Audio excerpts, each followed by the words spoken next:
Un samedi ordinaire à Abidjan, ou peut-être plus animé encore, car les Ivoiriens préparent leur fête de fin d'année. Tous pourtant ont appris la condamnation la veille au soir des 46 militaires retenus au Mali, un moment important dans ce feuilleton qui dure depuis juillet dernier.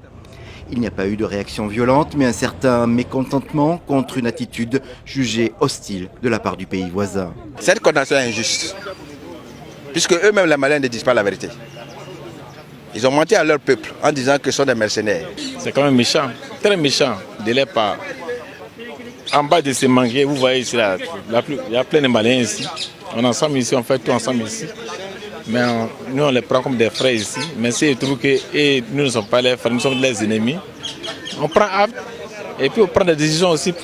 Si le calme demeure, c'est peut-être que les Abidjanais sont persuadés que la libération n'est plus qu'une question de décision politique. Il n'y a pas à s'inquiéter, c'est un début. Après, ils vont les gracier. Donc il n'y a pas à s'inquiéter. Le même optimisme règne à la Coalition nationale pour le sursaut, une organisation créée pour soutenir ces prisonniers. Visiblement, la rencontre de la semaine dernière entre officiels a rassuré ses militants. Quand la Côte d'Ivoire envoie des émissaires à Bamako, vous devez comprendre par là qu'il y a la décryptation. Les lignes bougent.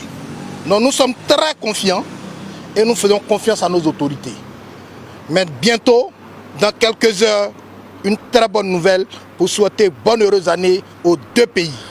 La coalition nationale adopte par là la position du gouvernement ivoirien qui n'a pas réagi à cette condamnation, comme s'il savait qu'elle n'est qu'un épiphénomène et que le retour prochain au pays des militaires ivoiriens est déjà chose acquise.